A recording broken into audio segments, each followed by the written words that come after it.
ವಾಪಸ್ ಹಿಂಗೆ ಓಡೋಗ್ತಾ ಇದ್ರೆ ಅವನ ಬೆನ್ನ ಹಿಂದೆನೆ ಪಾಯಿಂಟ್ ಬ್ಲ್ಯಾಂಕಲ್ಲಿ ಅವನು ಫೈರ್ ಮಾಡಿ ಅಲ್ಲೇ ಸ್ಪಾಟಲ್ಲೇ ಡೆತ್ ಆಗಿದ್ದಾನೆ. MLA ಅಲ್ಲೇ ನಿಂತಿದ್ದಾನೆ, ಪೊಲೀಸರು ಅಲ್ಲೇ ಇದ್ದಾರೆ, ಸಿಟಿ DSP ಅಲ್ಲೇ ಇದ್ದಾರೆ, ಸಿಟಿ ASP ಅಲ್ಲೇ ಇದ್ದಾರೆ, ಇನ್ಸ್ಪೆಕ್ಟರ್ಸ್ ಇದ್ದಾರೆ.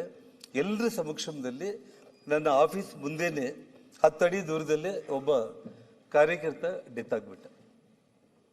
ಡೆತ್ ಆದ ತಕ್ಷಣ ಮೀಡಿಯಾದವ್ರು ಕೇಳ್ತಾ ಇದ್ರು, ಅವರೇ ಸಾಯಿಸ್ಬಿಟ್ಟಿದ್ದಾರೆ, ಅವ್ರನ್ನ ಅರೆಸ್ಟ್ ಮಾಡೋವರೆಗೂ ನಾನು ಇಲ್ಲಿಂದ ಎದ್ದು ಹೋಗೋದೇ ಇಲ್ಲ, ನಾನು ಇಲ್ಲೇ ಕೊಡ್ತೀನಿ ಅಂತೇಳಿ ಸುಮಾರು ಸ್ಟ್ರೈಕ್ ಮಾಡಿ ಸಿಕ್ಕಾಪಟ್ಟಿ ಮೀಡಿಯಾದಲ್ಲಿ ಆ ಲ್ಯಾಂಗ್ವೇಜ್ ಏನೆಲ್ಲ ಮಾತಾಡಬೇಕು ಮಾತಾಡಿದ್ದಾನೆ. ಅದಾದ್ಮೇಲೆ ಕೂಡ ಇಷ್ಟೆಲ್ಲ ಅನಾಹುತ ಆಗ್ಲಿಕ್ಕೆ ಪೊಲೀಸ್ ವೈಫಲ್ಯ, ಇದರಲ್ಲಿ ಎರಡನೇ ಮಾತೇ ಇಲ್ಲ. ಯಾಕಂದ್ರೆ ಈ ಹಿಂದೆ ಕೂಡ ನಾವು ಈ ರಾಜಕೀಯದಲ್ಲಿ ಹೋರಾಟ ಮಾಡೋ ಸಂದರ್ಭದಲ್ಲಿ ಒಬ್ಬ ಮಂತ್ರಿನೇ ಶರತ್ ಚಂದ್ರ ಅಂತ IPS ಅಧಿಕಾರಿಗಳು FIR ಮಾಡಿ ಎತ್ತಿ ವ್ಯಾನಲ್ಲಿ ಹಾಕೊಂಡು ಮಂತ್ರಿನೇ ತಗೊಂಡೋಗ್ಬಿಟ್ಟು ಸ್ಟೇಷನ್ ಅಲ್ಲಿ ಕೂಡಿಸ್ಕೊಂಡಿದ್ದ ಘಟನೆಗಳು ಹಿಂದೆ ಆಗಿತ್ತು. ಇಲ್ಲಿ MLAನ ಆ ಸರ್ಕಿಲ್ ಅಲ್ಲೇ ತಗೊಂಡ್ಬಿಟ್ಟು ಅವ್ರ ಮನೆಗೆ ಹೋಗಿ ಬಿಟ್ಟು ನಮ್ಮನ್ನ ಮನೆ ಒಳಗಡೆ ಇಟ್ಟು ಆ ಜನಗಳನ್ನ ಡಿಸ್ಪರ್ಸ್ ಮಾಡಿದ್ರೆ ಒಬ್ಬ ಅಮಾಯಕ ಸತ್ತೋಗ್ತಾ ಇದ್ದಿಲ್ಲ. ಅದು ಆ ಕಾಂಗ್ರೆಸ್ ಕಾರ್ಯಕರ್ತನೇ ಆಗಿದ್ದ ಕಾರಣ ಮಾರನೇ ದಿನಕ್ಕೆ ಓವರ್ ಆಲ್ ಆಗಿ ಇಶ್ಯೂ ಏನಾಯ್ತು, ಜಿಲ್ಲಾ ಉಸ್ತುವಾರಿ ಮಂತ್ರಿಗಳು ಜಮೀರ್ ಅವರೇ ಹೇಳಿದ್ರು, ಅವರ ಪ್ರೈವೇಟ್ ಗನ್ಮ್ಯಾನ್ಗಳಿಂದಾನೇ ಆ ಕಾರ್ಯಕರ್ತ ಡೆತ್ ಆದ ಅಂತ ಹೇಳ್ಬಿಟ್ಟು. DSP ಸುಮೋಟೋ ಕೇಸ್ ಅಂತ ಫೈಲ್ ಮಾಡ್ಕೊಂಡಿದ್ರು.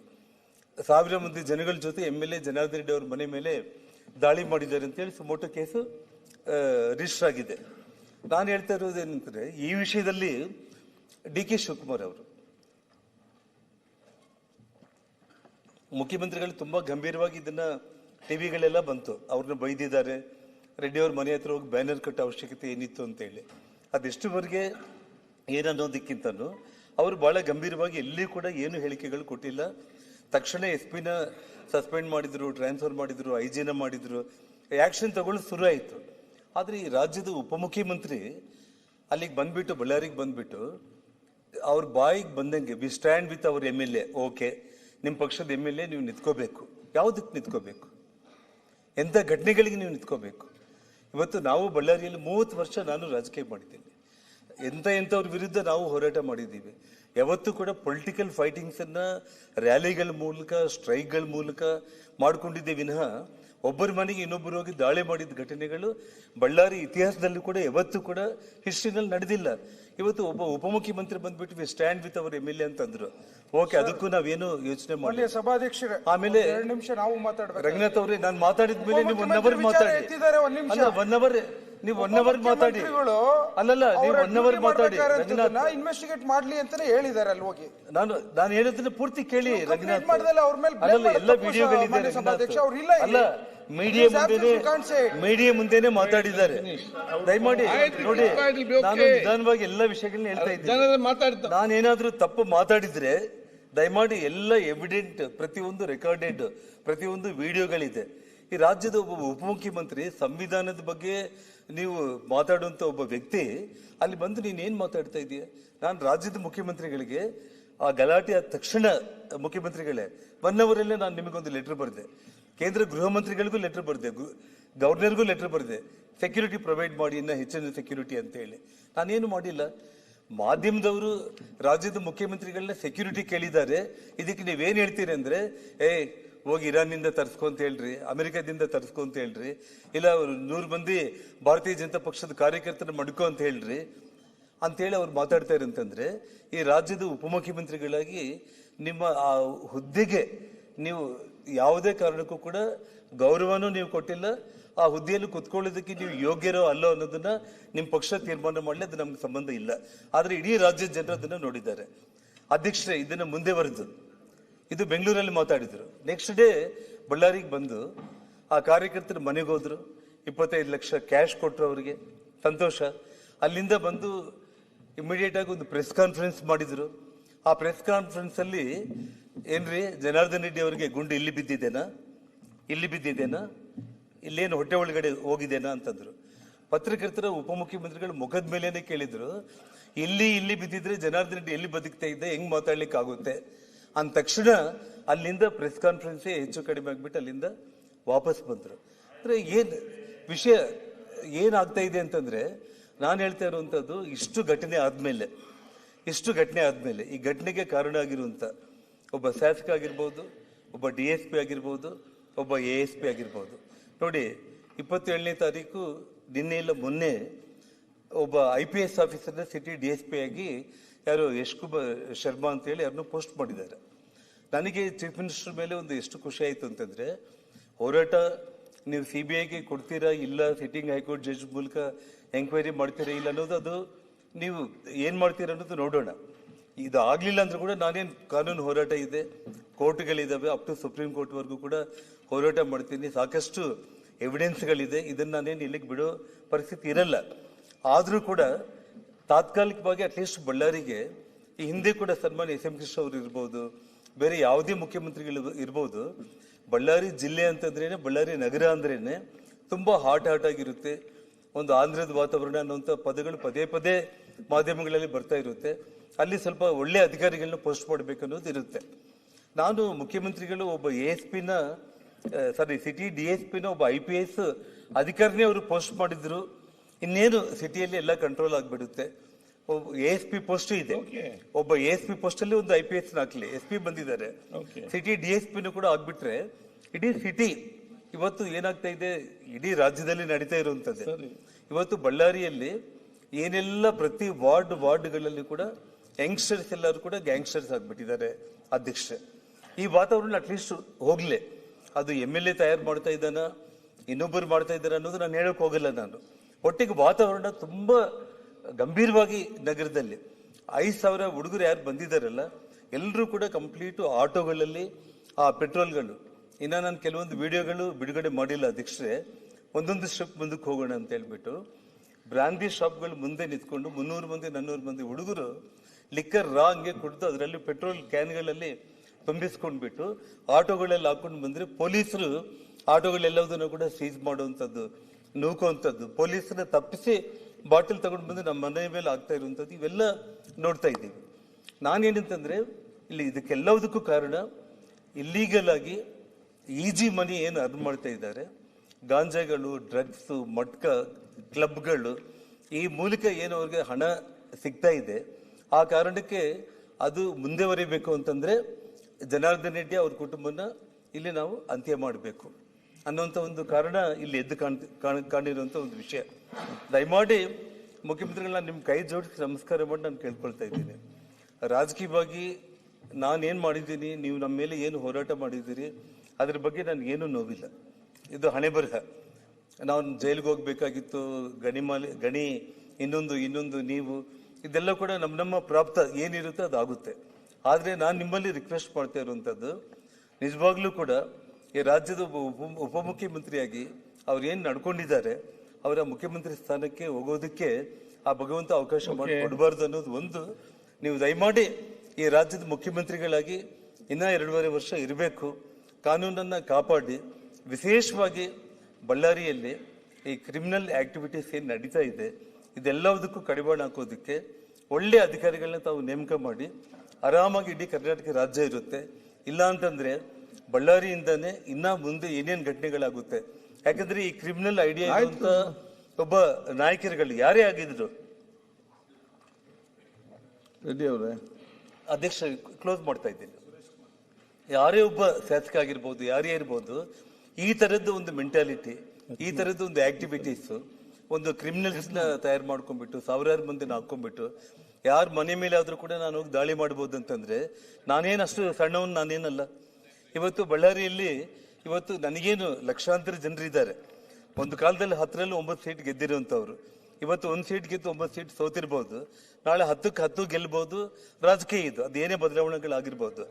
ಅಧಿಕಾರ ಇರಲೇ ಬಿಡ್ಲೆ, ಇವತ್ತು ಶಾಂತಿ ಅನ್ನೋದು ಬೇಕು. ಬಳ್ಳಾರಿ ನಗರ ದೊಡ್ಡ ಮಟ್ಟದಲ್ಲಿ ಅಭಿವೃದ್ಧಿ ಆಗ್ಬೇಕು. ಬಳ್ಳಾರಿನ ಎಷ್ಟೋ ಕನಸುಗಳನ್ನ ಇಟ್ಕೊಂಡು, ನಾನಂತಲ್ಲ, ಅಲ್ಲಿ ಯಾರೇ ಇವಾಗ MLA ಆಗಿದ್ದಾನೆ ಅವ್ರಿಗಾದ್ರೂ ಕೂಡ ಒಂದು ಕನಸುಗಳನ್ನ ಇಟ್ಕೊಂಡು ಬಳ್ಳಾರಿನ ಯಾವ ಮಟ್ಟಕ್ಕೆ ಭಗವಂತ ಕೊಟ್ಟಿರೋ ಒಂದು ಬಂಗಾರದಂತ ಅವಕಾಶವನ್ನು ಉಪಯೋಗಿಸಿಕೊಂಡು ಅಭಿವೃದ್ಧಿ ಆಗ್ಬೇಕಾಗ್ಲೇ ಕೊಲೆಗಳು, ಮನೆಗಳ ಮೇಲೆ ದಾಳಿ ಮಾಡುವಂತದ್ದು, ಇವತ್ತು ಬಾಂಬ್ಗಳು, ಪ್ರೈವೇಟ್ ಗನ್ಗಳು, ಇವತ್ತು ನಾವು 20 ವರ್ಷದ ಹಿಂದೆ UP ಬಿಹಾರಲ್ಲಿ ಕೇಳ್ತಾ ಇದ್ದಿದ್ದು. ಆದ್ರೆ ಇವತ್ತು ನಮ್ಮ ರಾಜ್ಯದಲ್ಲಿ ಅದು ನಮ್ಮ ಬಳ್ಳಾರಿಯಲ್ಲಿ ಇಂಥ ಒಂದು ವಿಷಯ ನಡೆದಿದೆ. ನಾನು ದಯಮಾಡಿ ರಾಜ್ಯದ ಮುಖ್ಯಮಂತ್ರಿಗಳಿಗೆ, ತಾವು ಈಗಾಗಲೇ ಮುಖ್ಯಮಂತ್ರಿಗಳಾಗಿದ್ದಾಗ 7 ಪ್ರಕರಣಗಳನ್ನ CBI ಕೊಟ್ಟಿದ್ದೀನಿ ಅಂತ ಹೇಳಿದ್ದೀರಿ. ತಮಗೆ ವಿಶ್ವಾಸ ಇದ್ರೆ ತುಂಬಾ ಟ್ರಾನ್ಸ್ಪರೆಂಟ್ ಆಗಿ ಆಗಬೇಕು ಅಂದ್ರೆ ಸಿಬಿಐ ಕೊಡಿ. ಒಂದು ವೇಳೆ ಸಿಬಿಐ ಕೊಡ್ಲಿಕ್ಕೆ ಆಗ್ಲಿಲ್ಲ ಅಂತಂದ್ರೂ ಕೂಡ, ಯಾಕಂದ್ರೆ ಅದು ಕೇಂದ್ರ ಸ್ವಾಮಿ ಸಂಸ್ಥೆ, ನಂಬಿಕೆ ಇಲ್ಲ ಅಂತಂದ್ರೆ ತಾವು ತಕ್ಷಣ ಒಂದು ಸಿಟ್ಟಿಂಗ್ ಹೈಕೋರ್ಟ್ ಜಡ್ಜ್ಗೆ ಇದನ್ನ ಎಂಕ್ವೈರಿಗೆ ತಾವೇನಾದ್ರೂ ಕೊಟ್ಟು ತುಂಬಾ ಪಾರದರ್ಶಕವಾಗಿ ನಾನು ಇದ್ದೇನೆ ಅಂತೇಳಿ ತಾವೇನಾದ್ರೂ ತೋರಿಸಿದ್ರೆ ನನಗೆ ನಿಜವಾಗ್ಲೂ ಕೂಡ ನಾನು ಯಾವತ್ತಿಗೂ ಕೂಡ ಬಳ್ಳಾರಿ ಇಡೀ ಜಿಲ್ಲೆ ಜನರ ಪರವಾಗಿ ನಾನು ನಿಮಗೆ ಕೃತಜ್ಞತೆಗಳನ್ನ ಸಲ್ಲಿಸುವಂತ ಒಂದು ಸಮಯ ಖಂಡಿತವಾಗ್ಲೂ ಕೂಡ ಬರುತ್ತೆ. ನೋಡಿ, ಒಂದು ತಿಂಗಳಾದ್ರೂ ಕೂಡ ಕೇವಲ 3 ಗನ್ಮೆನ್ಗಳನ್ನ ಬಂಧನ ಮಾಡಿಬಿಟ್ಟು ಅಲ್ಲಿಗೆ ಕೈ ತೊಳ್ಕೊಳ್ಳುವಂತ ಒಂದು ಸ್ಥಿತಿ ಬರಬಾರ್ದು. ಯಾಕಂದ್ರೆ ಇವತ್ತು ಪ್ರೈವೇಟ್ ಗನ್ಮೆನ್ಗಳನ್ನ ಯಾರು ಇಟ್ಕೊಂಡಿದ್ದಾರೆ, ಅದ್ರ ಮಾಲೀಕರು ಯಾರು, ಅವ್ರನ್ನ ಇವತ್ತು ಅರೆಸ್ಟ್ ಮಾಡಬೇಕಾಗಿತ್ತು. ಇವತ್ತು ನಿಮ್ಮ ಪಕ್ಷವನ್ನ ಅಧಿಕಾರಕ್ಕೆ ತಗೊಂಡು ಬಂದಿರುವಂತ ಒಬ್ಬ ಕಾಂಗ್ರೆಸ್ ಕಾರ್ಯಕರ್ತನ ಕೊಲೆ ಆದ್ರೂ ಕೂಡ ಆ ಕೊಲೆಗೂ ಕೂಡ ನ್ಯಾಯ ಸಿಗದೆ ಇರುವಂತ ಒಂದು ಸ್ಥಿತಿ ನಿರ್ಮಾಣ ಮಾಡೋದು ಬೇಡ. ಮುಂದೆ ಬಳ್ಳಾರಿಯಲ್ಲಿ ಇಂಥ ಘಟನೆಗಳು ಆಗದೆ ಇರುವಂತ ರೀತಿಯಲ್ಲಿ ಇಮಿಡಿಯೇಟ್ ಕಾನೂನು ಕ್ರಮಗಳನ್ನ ತಾವೇನು ಕೈಗೊಳ್ಳೋದಕ್ಕೆ ಸಾಧ್ಯತೆ ಇದೆನೋ ದಯಮಾಡಿ ತಗೋಬೇಕು ಅಂತ ಹೇಳಿ ನಾನು ನಿಮ್ಮಲ್ಲಿ ಮನವಿ ಮಾಡ್ತಾ ಇದ್ದೇನೆ. ತಾವು ಕ್ರಮ ಕೈಗೊಂಡಿಲ್ಲ ಅಂದ್ರೆ ನನಗೆ ಕಾನೂನು ಹೋರಾಟ ಇದೆ.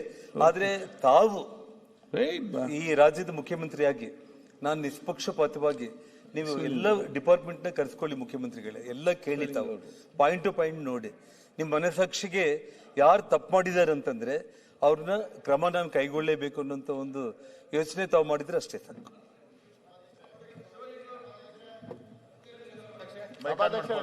ಸನ್ಮಾನ್ಯ ಅಧ್ಯಕ್ಷರೇ, ಜನಾರ್ದನ್ ರೆಡ್ಡಿ ಅವರು ಏನು ನೋಡಿ ಮತ್ತೆ ಮಾತಾಡ್ಕೊಡ್ತೇನೆ, ಜಾಸ್ತಿ ಅನುಭವಿಸ್ತಾರ ಮತ್ತೆ ಮಾತಾಡೋ ಅವಕಾಶ ಕೊಡುವ. ಕಾನೂನು ಸುವ್ಯವಸ್ಥೆ ಜಾಸ್ತಿ ಅನುಭವಿಸ್ತಾ ಇದ್ದೀನಿ. ಮಾತಾಡೋಕೆ ಮಾತಾಡಿ, ನಾನೇನ್ ಮಾತಾಡುವಾಗ ಶಾಸಕರನ್ನ ರಕ್ಷಣೆ ಮಾಡೋದು ತಮ್ಮ ಕರ್ತವ್ಯ ಇದೆ. ಮಾತಾಡುವಾಗ ಮಾತಾಡಿ ಮಾಡ್ಕೊಳ್ಳಿ. ಆಯ್ತು, ಈಗ ನಾನು ಮಾತಾಡ್ತಾ ಇರೋದು ಕಾನೂನು ಸುವ್ಯವಸ್ಥೆ ಬಗ್ಗೆ. ನೋಡಿ, ರಾಜ್ಯಪಾಲರ ಮಾತಾಡಿದ್ದಾರೆ. 5 ನಿಮಿಷ ಸಭಾಧ್ಯಕ್ಷರೇ. ಇಲ್ಲ ನೋಡಿ, ಶಿವಲಿಂಗೌಡ್ರೆ ಮಾತಾಡಿ. ಸನ್ಮಾನ್ಯ ಸಭಾಧ್ಯಕ್ಷರೇ, ರಾಜ್ಯಪಾಲರ ಭಾಷಣಕ್ಕೆ ವಂದನೆಯನ್ನು ಸಲ್ಲಿಸ್ತಕ್ಕಂಥ, ಭಾಷಣ ಮಾಡಲಿಕ್ಕೆ ಅವಕಾಶ ಮಾಡಿಕೊಟ್ಟಂತ ನಿಮಗೆ ನನ್ನ ಧನ್ಯವಾದಗಳನ್ನು ಸಮರ್ಪಣೆ ಮಾಡಿ, ರಾಜ್ಯಪಾಲರು ಕಾನೂನಿನ ಚೌಕಟ್ಟಿನಲ್ಲಿ ಉಭಯ ಸದನಗಳನ್ನು ಕರೆದಂತ ಸಂದರ್ಭದಲ್ಲಿ ಬಂದು ಕರ್ನಾಟಕ ಸರ್ಕಾರದ ಕ್ಯಾಬಿನೆಟ್ನಲ್ಲಿ ಸಚಿವ ಸಂಪುಟದ ಸಭೆಯಲ್ಲಿ ಏನು ನಿರ್ಣಯಗಳನ್ನು ತೆಗೆದುಕೊಂಡು ಮುಂದಿನ ವರ್ಷ ಈ ರಾಜ್ಯದ ಜನತೆಗೆ ನಾವು ಏನು ಮಾಡ್ತೇವೆ, ಏನೇನು ಕಾರ್ಯಕ್ರಮಗಳನ್ನು ಒದಗಿಸ್ತೇವೆ, ನಮ್ಮ ಚಿಂತನೆ ಏನು, ನಮ್ಮ ಸರ್ಕಾರದ ಚಿಂತನೆ ಈ ರಾಜ್ಯದ ಅಭಿವೃದ್ಧಿಯ ಬಗ್ಗೆ, ಸರ್ವ ಕ್ಷೇತ್ರಗಳಿಗೆ ಏನು ಮಾಡಬೇಕು ಅಂತಕ್ಕಂಥ ನಿರ್ಣಯವನ್ನು ತೆಗೆದುಕೊಂಡು ಅದನ್ನು ಪ್ರಿಂಟ್ ಮಾಡಿಸಿ 2 ದಿವಸ ಮುಂಚಿತವಾಗಿ ರಾಜ್ಯಪಾಲರಿಗೆ ಅದನ್ನು ಸಲ್ಲಿಸಿ ನಿಗದಿಯಾದಂಥ ದಿನಾಂಕದ ದಿವಸ ಬಂದು ಈ ಭಾಷಣವನ್ನು ದಯಪಾಲಿಸಿ ಕರ್ನಾಟಕ ರಾಜ್ಯದ ಇಡೀ ಸಮಸ್ತ ಜನತೆಗೆ ನಿಮ್ಮ ಮುಖಾಂತರ ಇದು ಸಂದೇಶವಾಗಿ ಹೋಗಬೇಕು ಅಂತಕ್ಕಂಥ ವಿಚಾರ ಪ್ರಜಾಪ್ರಭುತ್ವ ವ್ಯವಸ್ಥೆ ಒಳಗಡೆ ನಡ್ಕೊಂಡು ಬಂದಿದೆ, ಸಂವಿಧಾನದ ಬದ್ಧವಾಗಿ ನಡ್ಕೊಂಡು ಬಂದಿದೆ. ಅದರಂತೆ ರಾಜ್ಯಪಾಲರು ಬಂದರು, ಗೌರವಿತವಾಗಿ ಕರ್ಕಬಂದು ಮುಖ್ಯಮಂತ್ರಿಗಳ ಆದಿಯಾಗಿ ಕರ್ಕಬಂದು ಅವರ ಭಾಷಣವನ್ನು ಕೇಳಲಿಕ್ಕೆ ನಾವೆಲ್ಲ ಸದಸ್ಯರುಗಳು ನಾವು ಇಲ್ಲಿ ಕೂತಿದ್ದು. ಆದರೆ ಎಲ್ಲೋ ಒಂದು ಕಡೆ ರಾಜ್ಯಪಾಲರು ಭಾಷಣವನ್ನು ಮಾಡ್ದಲೇನೆ ಅದನ್ನ ಲೇ ಮಾಡಿ ಆ ಭಾಷಣವನ್ನು ಕರ್ನಾಟಕದ ಜನತೆಗೆ ತಿಳಿಸುವಂತ ಪ್ರಯತ್ನವನ್ನ ಈ ರಾಜ್ಯದ ಜನತೆಗೆ ತಿಳಿಸುವಂತ ಪ್ರಯತ್ನವನ್ನು ಮಾಡಲಿಲ್ಲ. ಮಾಡದೇ ಇರುವಂತ ಸಂದರ್ಭದಲ್ಲಿ ರಾಜ್ಯಪಾಲರ ಸಂವಿಧಾನಬದ್ಧವಾದಂತ ಹಕ್ಕನ್ನ ನಾವು ಪ್ರಶ್ನೆ ಮಾಡಲಿಲ್ಲ. ಆದ್ರೆ ಅಲ್ಲಿ ನಡೆದಂತ ಘಟನಾವಳಿ ಬಗ್ಗೆ ಎಲ್ಲ ಚರ್ಚೆ ಆಗಿದೆ. ನಾನು ಆ ಘಟನೆ ಬಗ್ಗೆ ಮತ್ತೆ ಚರ್ಚೆ ಮಾಡ್ಲಿಕ್ಕೆ ಹೋಗೋದಿಲ್ಲ. ಆದ್ರೆ ರಾಜ್ಯಪಾಲರಿಗೆ ನಾವು ಯಾವ ನಿರ್ಣಯಗಳನ್ನು ಕೊಟ್ಟಿದ್ದೋ ಒಂದು, ಇವಾಗ ನಮ್ಮ ಸರ್ಕಾರವನ್ನ ವಿರೋಧಿ ಪಕ್ಷದವರು ಬಹಳವಾಗಿ ನಮ್ಮ ಮುಖ್ಯಮಂತ್ರಿಗಳನ್ನ ಬಹಳವಾಗಿ ಟೀಕೆ ಮಾಡಿದ್ದಾರೆ. ಈ ಕರ್ನಾಟಕ ರಾಜ್ಯದಲ್ಲಿ ಮುಖ್ಯಮಂತ್ರಿಗಳು 136 ಸ್ಥಾನಗಳನ್ನ ತೆಗೆದುಕೊಂಡು ಈ ರಾಜ್ಯದ ಜನತೆಯ ವಿಶ್ವಾಸವನ್ನ ಪಡೆದು ಇಲ್ಲಿ ಅಧಿಕಾರಕ್ಕೆ ಬಂದಿರತಕ್ಕಂಥದ್ದು. ಅವರು ಟೀಕೆ ಮಾಡುವಾಗ ಯೋಚನೆ ಮಾಡಬೇಕಾಯ್ತು, ಕರ್ನಾಟಕ ರಾಜ್ಯದ ರಾಜಕಾರಣದ ಇತಿಹಾಸದಲ್ಲಿ ಯಾವತ್ತೂ ಕೂಡ ಅವರು ಬಹುಮತವನ್ನು ತಗೊಂಡು ಈ ಸದನವನ್ನ ಪ್ರವೇಶ ಮಾಡಿಲ್ಲ. ಹಿಂಬಾಗಿಲಿನಿಂದಲೇ ಸದನವನ್ನ ಪ್ರವೇಶ ಮಾಡಿ ಈ ರಾಜ್ಯದಲ್ಲಿ ಮುಖ್ಯಮಂತ್ರಿಗಳಾಗಿದ್ದಾರೆ. ನಾವು ಒಂದಿನಿಂದ 2008ರಿಂದ ಇಲ್ಲಿವರೆಗೆ ಶಾಸಕರಾಗಿ ನೋಡ್ತಾ ಇದ್ದೀವಿ. ಅವರು ಮುಖ್ಯಮಂತ್ರಿಗಳಾಗುವಂತ ಸಂದರ್ಭದಲ್ಲಿ, ನಾಯಕರನ್ನು ಆಯ್ಕೆ ಮಾಡುವಂತ ಸಂದರ್ಭದಲ್ಲಿ ಯಾವ್ಯಾವ ಘಟನಾವಳಿಗಳು ನಡೆದಿದ್ದಾವೆ. ಕಳೆದ ಸಾರಿ ವಾಮ ಮಾರ್ಗದಿಂದ ನಮ್ಮ ಸದಸ್ಯರುಗಳ ರಾಜೀನಾಮೆಯನ್ನು ಕೊಡಿಸಿ ಅವರು ಮುಖ್ಯಮಂತ್ರಿಗಳಾದಂತ ಸಂದರ್ಭದಲ್ಲಿ ಯಡಿಯೂರಪ್ಪನವರು ಅವರನ್ನ ಕೆಲವೇ ವರ್ಷಗಳಲ್ಲಿ ಅವರನ್ನ ಇಳಿಸಿ ಅವರಿಗೆ ರಾಜೀನಾಮೆ ಕೊಡಿಸಬೇಕಾದ್ರೆ ನಡೆದಿರ್ತಕ್ಕಂಥ ಘಟನಾವಳಿ ಈ ರಾಜ್ಯದ ಜನ ನೋಡಿಲ್ವಾ? ಇವರು ನಮ್ಮ ಮುಖ್ಯಮಂತ್ರಿಗಳನ್ನ ಟೀಕೆ ಮಾಡಬೇಕಾ? ನಮ್ಮ ಮುಖ್ಯಮಂತ್ರಿಗಳು ಸದೃಢವಾಗಿದ್ದಾರೆ. ನಮ್ಮ ಮುಖ್ಯಮಂತ್ರಿಗಳಿಗೆ ಈ ಕರ್ನಾಟಕ ರಾಜ್ಯದ ಜನ ಒಪ್ಕೊಂಡಿದ್ದಾರೆ. ಒಪ್ಕೊಳ್ಳೋ ಹೊತ್ತಿಗೆ ಮತ್ತೆ ಈ ಸಾರಿ ಅವರನ್ನ ಮುಖ್ಯಮಂತ್ರಿಯಾಗಿ ಆಯ್ಕೆ ಮಾಡಿದ್ದಾರೆ. ಇವರ ಪಕ್ಷ ಮಾತ್ರ, ಇವರ ನಾಯಕತ್ವ ಮಾತ್ರ ಬಹಳ ಈ ರಾಜ್ಯದಲ್ಲಿ ಬಹಳ ಅಚ್ಚುಕಟ್ಟಾಗಿದೆ ಅಂತ ಹೇಳಿ ತಿಳ್ಕೊಂಡಿದ್ದಾರೆ. ಆದ್ರೆ ನಾವು ಆ ರೀತಿ ನಮ್ಮ ಸರ್ಕಾರ, ನಮ್ಮ ಮುಖ್ಯಮಂತ್ರಿಗಳ ಸರ್ಕಾರ, ನಮ್ಮ ಕಾಂಗ್ರೆಸ್ ಸರ್ಕಾರ ಬಹಳ ಸದೃಢವಾಗಿರ್ತಕ್ಕಂಥ ನಾಯಕತ್ವದಲ್ಲಿ ಇಡೀ ಕರ್ನಾಟಕ ರಾಜ್ಯದ ಜನತೆಗೆ ಯಾವ ರೀತಿ ಅಧಿಕಾರ ವ್ಯವಸ್ಥೆಯ ಪಾಲನ್ನು ಹಂಚಿದೆ ಇರ್ತಕ್ಕಂಥದ್ದನ್ನ ನಾನು ಈ ಸದನದಲ್ಲಿ ತಿಳಿಸಲಿಕ್ಕೆ ಸ್ಪಷ್ಟಪಡಿಸ್ತೇನೆ. ಇವತ್ತು ನಾವು ಅಧಿಕಾರಕ್ಕೆ ಬರಬೇಕಾದ್ರೆ ಒಂದು ಮಾತನ್ನ ಕೊಟ್ಟು ಭರವಸೆ ಮೇಲೆ ಬಂದಿದ್ದು, ನಿಮಗೆ 5 ಗ್ಯಾರಂಟಿಗಳನ್ನು ಕೊಡ್ತೇವೆ.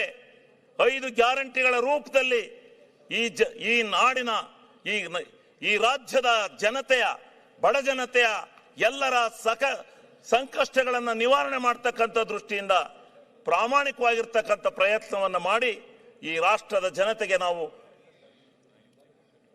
ಈ ಒಂದು ಗ್ಯಾರಂಟಿಗಳನ್ನು ಅನುಷ್ಠಾನಕ್ಕೆ ತರ್ತೇವೆ. ಬಡವರನ್ನ, ಎಲ್ಲ ವರ್ಗದ ಜನತೆಯನ್ನ ಅವರಿಗೆ ಆರ್ಥಿಕವಾದಂತ ಸ್ವಾವಲಂಬಿಗಳಾಗಿ ಬದುಕಲಿಕ್ಕೆ ದಾರಿದೀಪ ಮಾಡ್ತೇವೆ ಅಂತಕ್ಕಂಥ ಯಾವ ಭರವಸೆಯನ್ನ ಕೊಟ್ಟಿದ್ದೋ ಅದನ್ನ ಚಾಚು ತಪ್ಪಲೆ ಇವತ್ತಿನ ದಿವಸ ನಾವು ಮಾಡಿದ್ದೇವೆ. ನಮ್ಮ ಮುಖ್ಯಮಂತ್ರಿಗಳು, ನಮ್ಮ ಸರ್ಕಾರ ಮಾಡಿದೆ ಅಂತಕ್ಕಂಥದ್ದನ್ನು ನಾನು ಇವತ್ತು ಈ ರಾಜ್ಯದ ಜನ ಇವತ್ತು ಎಲ್ಲಿ ಹೋಗ್ಲಿ, ಯಾವ ಹಳ್ಳಿಗೆ ಹೋಗ್ಲಿ, ಇವ್ರು ಇಲ್ಲೆಲ್ಲೋ 4 ಜನ ಯಾರ್ದೋ ಇದ್ ನೋಡಿ ಹೇಳ್ಬೋದು, ಬರ್ಲಿ ಈ ರಾಜ್ಯದ ಜನತೆ ಎದುರಿಗೆ, ಈ ರಾಜ್ಯದ ಜನತೆ ಎದುರಿಗೆ ಬರ್ಲಿ. ರಾಜ್ಯ ನಾವು ಹಳ್ಳಿ ಸುತ್ತಾ ಇದೀವಿ. ಪ್ರತಿಯೊಂದು ಹಳ್ಳಿನಲ್ಲಿ ಯಾರು ಗ್ಯಾರಂಟಿಯ ಫಲಾನುಭವಿಗಳಿದ್ದಾರೆ ಅವರು ಕೃತಜ್ಞತಾ ಪೂರ್ವಕವಾಗಿ ಕಾಂಗ್ರೆಸ್ಗೆ ಧನ್ಯವಾದಗಳನ್ನ ಸಮರ್ಪಣೆ ಮಾಡ್ತಾ ಇದ್ದಾರೆ. ಇವ್ರು ಹೇಳೋ ರೀತಿನಲ್ಲಿ ಇಲ್ಲ. ಅದು ತೀರ್ಮಾನ ಆಗೋದು ಸಾರ್ವತ್ರಿಕ ಚುನಾವಣೆಗಳು ಬಂದಾಗ ತೀರ್ಮಾನ ಆಗುತ್ತೆ. ಈ ರೀತಿ ನಮ್ಮ ಸರ್ಕಾರ ಏನೋ ಆಗೋಗ್ಬಿಟ್ಟಿದೆ ಅಂತಕ್ಕಂಥದ್ದು ಇವರು ತಪ್ಪು. ಇದನ್ನು ನಾನು ಒಪ್ಪೋದಿಲ್ಲ. ನಮ್ಮ ನಾಯಕತ್ವ ಇದೇ ನಾಯಕತ್ವ, ಒಳ್ಳೆ ಉತ್ತಮವಾದಂತ ಮುಖ್ಯಮಂತ್ರಿಗಳಿದ್ದಾರೆ.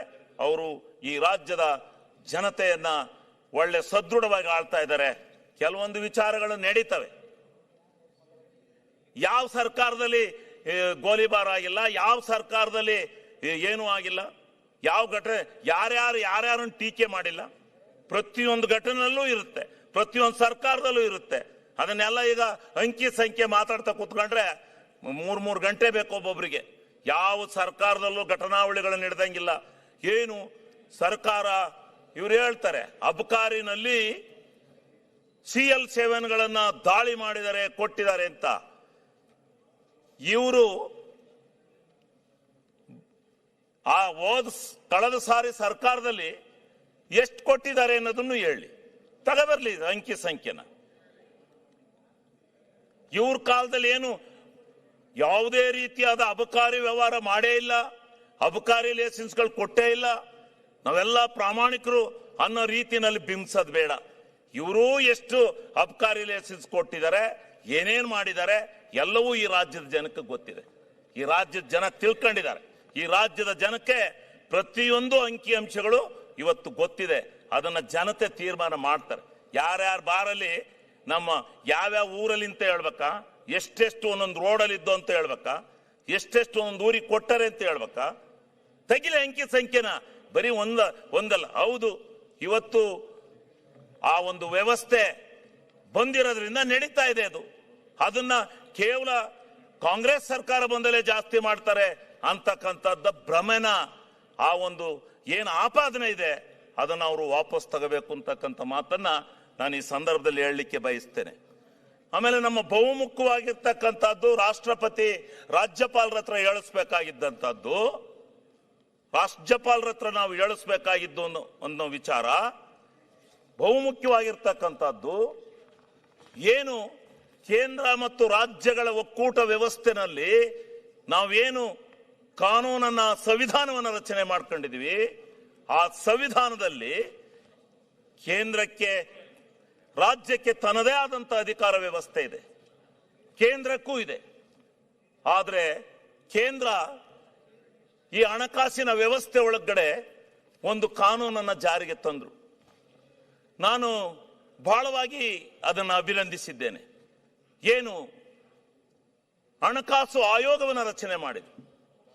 ಹಣಕಾಸು ಆಯೋಜನೆಯನ್ನ ರಚನೆ ಮಾಡಿ, ಆಯೋಗವನ್ನು ರಚನೆ ಮಾಡಿ, ಅಟಾನಮಸ್ ಬಾಡಿಯನ್ನ ಮಾಡಿ, ಅವರು ಏನು ತೀರ್ಮಾನಗಳನ್ನ ತೆಗೆದುಕೋತಾರೆ, ಆ ತೀರ್ಮಾನಗಳನ್ನ ಯಾವ ರಾಜ್ಯಕ್ಕೆ ಹಣಕಾಸಿನ ಮುಗ್ಗಟ್ಟಿದೆ, ಹಣಕಾಸಿನ ವ್ಯವಸ್ಥೆಯನ್ನು ಸರಿಪಡಿಸಬೇಕು. ಆ ಹಣಕಾಸಿನ ವ್ಯವಸ್ಥೆಯನ್ನು ಸರಿಪಡಿಸುವಂತ ಕಾಲದಲ್ಲಿ ಆ ಹಣಕಾಸಿನ ಆಯೋಗ ಏನು ಶಿಫಾರಸನ್ನ ಮಾಡುತ್ತೆ, ಆ ಶಿಫಾರಸನ್ನ ಮಂತ್ರಿ ಮಂಡಲ ಕೇಳಬೇಕು ಅಂತಕ್ಕಂಥದ್ದು, ಅದನ್ನ ಕಾರ್ಯಾಚರಣೆಗೆ ತರಬೇಕು ಅಂತಕ್ಕಂಥ ಕಾನೂನು ಈ ದೇಶದಲ್ಲಿದೆ. ಆದ್ರೆ ಆ ಹಣಕಾಸು ಆಯೋಗವನ್ನ ನೀವು ಗಣನೆ ತಗೊಳ್ಳದಲ್ಲೇ ಹಣಕಾಸು ಆಯೋಗವನ್ನ ಗಾಳಿಗೆ ತೂರಿ ನೀವು ಈ ರೀತಿ ಈ ರಾಜ್ಯಗಳನ್ನ, ಅದರಲ್ಲೂ ನೇರವಾದಂತ ಆಪಾದನೆ ಮಾಡ್ತೇನೆ, ಯಾವ ಬಿಜೆಪಿಯೇತರ ಸರ್ಕಾರಗಳು ಈ ದೇಶದಲ್ಲಿದ್ದಾವೆ ಆ ಎಲ್ಲ ರಾಜ್ಯಗಳಿಗೆ ಇವರು ಅನ್ಯಾಯ ಮಾಡ್ತಾ ಇದ್ದಾರೆ, ಹಣವನ್ನು ಹಂಚಿಕೆಯಲ್ಲಿ ಅನ್ಯಾಯ ಮಾಡ್ತಾ ಇದ್ದಾರೆ, ಯಾವ ಸವಲತ್ತನ್ನು ಕೊಡ್ತಕ್ಕಂಥದ್ರಲ್ಲಿ ಅನ್ಯಾಯ ಮಾಡ್ತಾ ಇದ್ದಾರೆ. ಅಂಕಿ ಸಂಖ್ಯೆಗಳನ್ನ ಹೇಳಿ ಸಮರ್ಥನೆ ಮಾಡಬಹುದು. ಇವತ್ತು ಕರ್ನಾಟಕ ರಾಜ್ಯವನ್ನ ಇವತ್ತು ಇಕ್ಕಟ್ಟಿಗೆ ಆರ್ಥಿಕವಾಗಿ ಸಿಕ್ಕಿಸಬೇಕು, ಇನ್ಯಾವ ದೃಷ್ಟಿನಲ್ಲಿ ಇವರನ್ನ ಸಿಕ್ಸಕ್ ಸಾಧ್ಯ ಇಲ್ಲ ಅಂತ ಹೇಳಿ ಹಣಕಾಸಿನ ತೊಂದರೆ ಕೊಡ್ತಕ್ಕಂಥ ದೃಷ್ಟಿನಲ್ಲಿ ಇವರು ಈ ಕೇಂದ್ರ ಸರ್ಕಾರ ಇವತ್ತು ಮಾಡ್ತಾ ಇದೆ. ಅದಕ್ಕೋಸ್ಕರನೇ ರಾಜ್ಯಪಾಲರ ವಂದನಾ ನಿರ್ಣಯದಲ್ಲಿ ನಾವು ಈ ವಿಚಾರನ ಪ್ರಸ್ತಾಪ ಮಾಡಿದ್ದೀವಿ. ಈ ವಿಚಾರನ ನಾವು ಪ್ರಸ್ತಾಪ ಮಾಡಿ ಇವತ್ತು ವ್ಯವಸ್ಥೆಯ ಒಳಗಡೆ ಇವತ್ತೇನು ಇವರು ಕೇಂದ್ರ ಸರ್ಕಾರಗಳು ನಮಗೆ, ನಾವು ರಾಜ್ಯಪಾಲರ ಹತ್ರ ಇದು ಸುಳ್ಳು ಅಂದ್ರೆ ಸುಳ್ಳು ಅಂದ್ಲಿ, 1,25,000 ಕೋಟಿ ರೂಪಾಯಿ ಹಣವನ್ನ ಕೇಂದ್ರ ಸರ್ಕಾರದಲ್ಲಿ ವಿವಿಧ ಇಲಾಖೆಗಳ ಮೂಲಕ ಈ ರಾಜ್ಯಕ್ಕೆ ಬರಬೇಕಾದಂತ ಹಣವನ್ನ ನೀವು ತಡೆ ಹಿಡಿದು ಕೊಡ್ಲಿಕ್ಕೆ ಆಗ್ದಲೇ ನೀವು ಈ ರಾಜ್ಯಕ್ಕೆ ಅನ್ಯಾಯ ಮಾಡ್ತಾ ಇದ್ದೀರಲ್ಲ, ನಾವು ಹೆಂಗೆ ಸಮರ್ಥವಾದಂತ ಆಡಳಿತವನ್ನ, ಹಣಕಾಸಿನ ಮುಗ್ಗಟ್ಟನ್ನ ಬಗೆಹರಿಸ್ಕೊಂಡು ಮಾಡಬೇಕು. ನೀವೇನ್ ಮಾಡಿದ್ರಿ? GST ತಂದ್ರಿ. GST ತಂದು 50% ಅನ್ನ ತಗೊಂಡ್ರಿ. ನಾವು ಒಂದ್ ಸ್ವಲ್ಪ ಇರ್ರಿ ರಾಯರೆಡ್ಡಿಯರೇ, ಇದಕ್ಕೆ ಯಾಕಂಡ್ರಿ ಹೇಳೋದು? ರಾಯರೆಡ್ಡಿ ಅವರೇ ಮಾತಾಡಿ, ಯಾಕೆ ಡಿಸ್ಟರ್ಬ್ ಮಾಡ್ತೀರಿ? Sit down. ಇದು ಹಿಂಗೆ ಮತ್ತೆ ಅವರು ಎಷ್ಟು ಸೈಲೆಂಟ್ ಆಗಿ ಕೂತ್ಕೊಂಡು ಅವ್ರು ಇದ್ರ ಪಕ್ಷದವ್ರು ಕೇಳಿದ್ರು. ನೀವು ಕೇಳಕ್ಕಾಗದೆ ಆಚೆ ಕಡೆಗೆ ಹೋಗ್ಬೇಕು. ನಿಮ್ ಮಾತಾಡ್ರಿ ಇಂಟ್ರೆಸ್ಟ್ ಇಲ್ಲ ಗೌಡ್ರೆ, ನಿಮ್ ಮಾತು ಕೇಳೋ ಅಭಿರುಚಿನೇ ಅಲ್ಲ, ಇಲ್ಲ. ಯಾರಿಗಿದೆಯೋ ಇಲ್ವೋ ಕರ್ನಾಟಕ ರಾಜ್ಯದ ಜನ ಕೇಳ್ತಾರ ಬಿಡ್ರಿ ನನ್ನ ಮಾತ. ಕರ್ನಾಟಕ ರಾಜ್ಯದ ಜನಕ್ಕೆಲ್ಲ ಹೋಗುತ್ತೆ ಶಿವಲಿಂಗೇಗೌಡ ಏನ್ ಭಾಷಣ ಮಾಡಿದ ಅಂತ. ಈಗ ಈ ವ್ಯವಸ್ಥೆ ಒಳಗಡೆ ಇವತ್ತು ಏನು ಒಂದು ಹೋಗ್ರಿ, ನಾನು ಭಾಷಣ ಮಾಡೋದಿಲ್ಲ ಕಣ್ರಿ, ರಾಯರೆಡ್ಡಿ ಅವ್ರನ್ನ ಕಳಿಸ್ರಿ, ಅವ್ರಿಗೆಲ್ಲ ಮಾಡಿಸ್ರಿ ಭಾಷಣ, ನಾನು ಕೂತ್ಕೊಳ್ತೀನಿ. ಇಲ್ಲ ರೀ, ಅವ್ರು ಯಾವತ್ ನಾನು ಭಾಷಣ ಮಾಡ್ಬೇಕಾದ್ರೆ ರಾಯರೆಡ್ಡಿ ಅವರೇ ನಾನು ಮಾಡೋದಿಲ್ಲ, ಹೋಗ್ರಿ.